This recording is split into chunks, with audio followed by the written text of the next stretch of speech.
If I look a little flushed, it's because I just got back from Harbor Freight, and you know how that is for guys like us. You know, the Harbor Freight rush.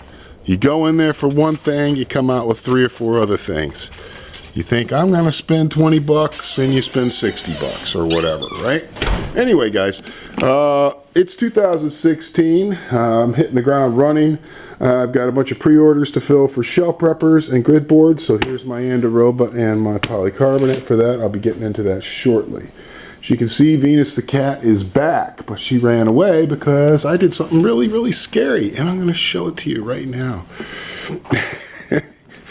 Guys, who doesn't like fire? Fire. Yeah. Fire. Fire's cool. Yeah. Fire. Want to see some fire? I hope you have your headphones off and your speakers turned down because...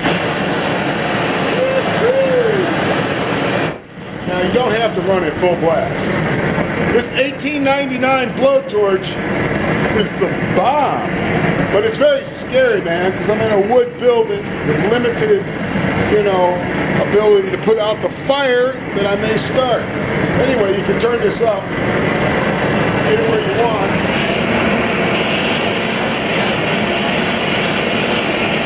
And you can use it to preheat steel or burn weaves or attack the undead. I imagine it might be good for zombie slaying or even vampire killing.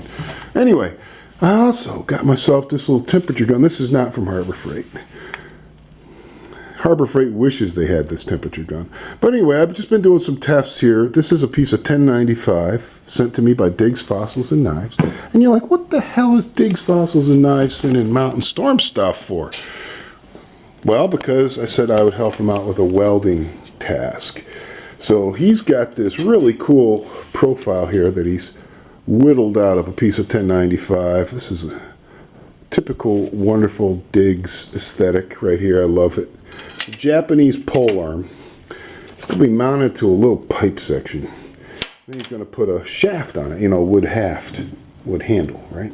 So I did some research and I found that 1095 needs to be preheated to 600 before you weld it, and then post-heated to 1200 after you weld it to avoid what they call cold cracking, hydrogen cracking, stress cracking from the kind of steel it is. It's a quench and temper steel with a high carbon equivalent.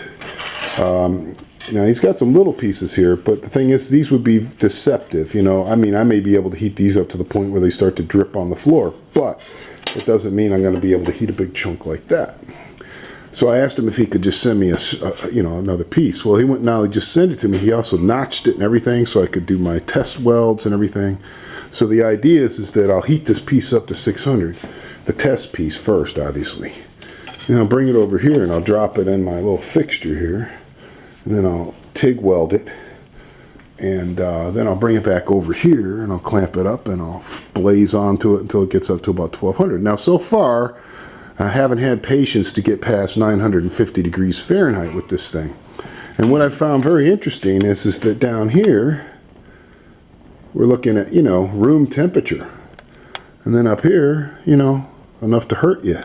And especially once this gets up to 600 degrees or so, that's enough to take your skin off in a heartbeat. So, anyway, I've obviously got my aluminized, heavy heat gloves, got my TIG gloves, and now I've got some grinding gloves that I picked up at Harbor Freight for $5.99 goat skin. Real happy with these things. They fit me so good for $5.99. I have never been able to find inexpensive work gloves that I could pretty much call disposable work gloves that might burn holes in the fingers or whatever, get them all gooped up. And so when I'm over here trying to get that coal tar enamel off of that pipe section, that'll be real handy because that damn thing gets hot. I already did one. I tested how hard it would be to get the coal tar enamel off of one. So I sanded on my little bench sander there. And then I did some test welds. And the purpose of the test welds was to see what kind of penetration I would get. I don't know if the camera's going to cooperate. Penetration I would get. Okay. So you can see even with relatively flat, low temperature welds, I'm still getting good penetration. And that's what I was looking for. And then I wanted to mound up a bunch of filler rod on it to see how hot I could get it. And I got it up to about 1100 degrees that way. Now when I'm just welding on it, it's up to about 600 degrees, which is coincidental with the preheat temperature. So there you have it. This thing scares me, dude. Make sure that's off. Thing is terrifying. It's ridiculous. So yeah, as you can see, I'm in a wood shop filled with crap. And so I'm just really kind of nervous about blasting this with too much heat. But whatever, we'll get her done. We're going to get her done. For Diggs. And for America. Alright, thanks for watching, guys. Thanks for supporting Mountain Storm. Stay tuned, man. I got shell preppers coming out, grid boards coming out. I'm going to be doing some welding. Going to be yelling at helicopters.